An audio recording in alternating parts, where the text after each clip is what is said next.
Hello friends, welcome to Manjuri's kitchen. आज আমি আপনাদের জন্য আলু বিনস দিয়ে একটা রেসিপি নিয়ে এসেছি। এই রেসিপিটা কিন্তু ভাত, রুটি, পরোটা সব কিছুর সাথে খেতে দুর্দান্ত লাগে। দেখতে কিন্তু সিম্পল লাগছে, কিন্তু খেতে খুবই টেস্টি। তো চলুন বন্ধুরা, দেখে নেওয়া যাক আজকের এই রেসিপিটি। আলু বিনসের এই রেসিপিটি বানানোর জন্য একটা কড়াই বসিয়ে দিয়েছি। কড়াইটা গরম হয়ে গেলে এর মধ্যে আমি দিয়ে দিব 3 টেবিলস্পুন পরিমাণ সরষের তেল। রান্নাটা আমি সরষের তেল দিয়ে করছি, আপনারা চাইলে সাদা তেল দিয়েও করতে পারেন। তেলটা গরম হয়ে গেলে এর মধ্যে দিয়ে দিব একটা তেজপাতা আর একটা শুকনো লঙ্কা চিড়ে, আর ফোড়নে দিয়ে দিলাম 1 টিস্পুন পরিমাণ গোটা জিরে। ফোড়নটাকে 10 থেকে 15 সেকেন্ড ভেজে নিয়ে তারপর এর মধ্যে দিয়ে দিব 1 টিস্পুন পরিমাণ আদা থেতো করে, আপনারা চাইলে পেস্ট করেও দিতে পারেন। আদাটাকে একটু সময় ভেজে তারপর এর মধ্যে দিয়ে দিব সবজিগুলো। এখানে আমি দেখুন আলুগুলোকে একদম ছোট ছোট টুকরো করে কেটে নিয়েছি, দেখুন। আর বিনসগুলোকে এভাবে লম্বা করে কেটে নিয়েছি। আগে আমি আলুটা দিয়ে দিব। আলুটাকে আমি আগে অল্প ভেজে নেব।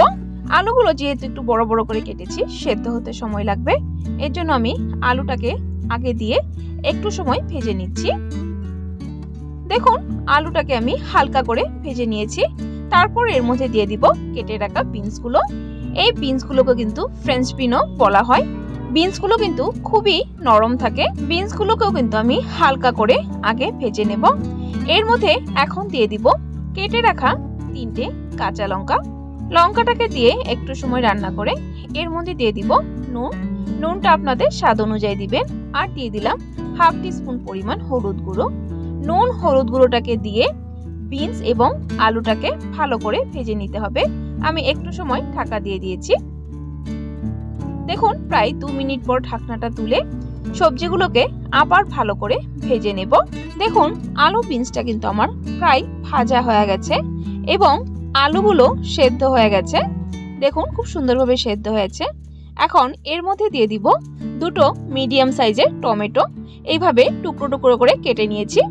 টমেটোটাকে দিয়ে একটু সময় ঢাকা দিয়ে দিব যাতে তাড়াতাড়ি সেদ্ধ হয়ে যায়। প্রায় 2 মিনিট পর আমি ঢাকনাটা আবার তুলে দিচ্ছি। টমেটোগুলো কিন্তু গলে গেছে। এখন আলু, বিনস, টমেটোটাকে একটু সময় ভালো করে মিক্স করে রান্না করে নেব। এখন আমি এর মধ্যে দিয়ে দিব গুঁড়ো মশলা কিছু। এখানে দিয়ে দিলাম 1 টিস্পুন পরিমাণ জিরে গুঁড়ো, 1/2 টিস্পুন পরিমাণ ধনে গুঁড়ো, 1/2 টিস্পুন পরিমাণ হলুদ গুঁড়ো। হলুদ গুঁড়ো পরিমাণটা কম দিয়েছি কারণ আগে দিয়েছি। 1/2 টিস্পুন পরিমাণ লঙ্কা গুঁড়ো আর 1/2 টিস্পুন পরিমাণ গরম মশলা গুঁড়ো। সামান্য একটু জল দিয়ে মশলাটাকে ভালো করে সবজির সাথে কষিয়ে নেব। দেখুন মশলাটাকে ভালো করে কষিয়ে নিয়েছি। এখন আমি এর মধ্যে একটু গ্রেভির জন্য দিয়ে দিব জল। আপনারা চাইলে এইভাবে ড্রাই করেও খেতে পারেন। এই সবজিটা কিন্তু ড্রাই খেতেও খুবই ভালো লাগে। আমি সামান্য পরিমাণ জল দিয়ে একটু গ্রেভি বানিয়ে নিয়েছি। আর জলটা কিন্তু ফুটন্ত গরম জল দিয়েছি। গ্রেভির জন্য গরম জল দিলে কিন্তু গ্রেভিটা খুবই ভালো লাগে খেতে। দেখুন ভালো করে ফুটিয়ে একটু সময় রান্না করে নিয়েছি। এর মধ্যে যদি নুন লাগে একটু টেস্ট করে নুনটা দিয়ে দিবেন। আমার আর প্রয়োজন নেই, নুনটা একদমই ঠিক হয়েছে।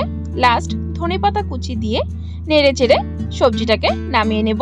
এইভাবে বিনস আলু সবজি বানিয়ে বাচ্চাদের টিফিনে বা হাজবেন্ডের লাঞ্চ বক্সে অবশ্যই দিতে পারে। বন্ধুরা, আমার আজকের এই আলু বিনসের রেসিপিটি কেমন লেগেছে কমেন্ট বক্সে অবশ্যই জানাবেন। আর যদি আজকের এই রেসিপিটি ভালো লেগে থাকে আপনাদের, একটা লাইক দিয়ে দিবেন। আর আমার চ্যানেলে কোনো নতুন বন্ধু হয়ে থাকলে চ্যানেলটাকে সাবস্ক্রাইব করার জন্য অনুরোধ রইল। সাবস্ক্রাইব করে পাশে থাকা বেল আইকনটা অবশ্যই ক্লিক করবেন, তাহলে আমার চ্যানেলে যখনই নতুন রেসিপি আসবে নোটিফিকেশন আপনাদের কাছে পৌঁছে যাবে।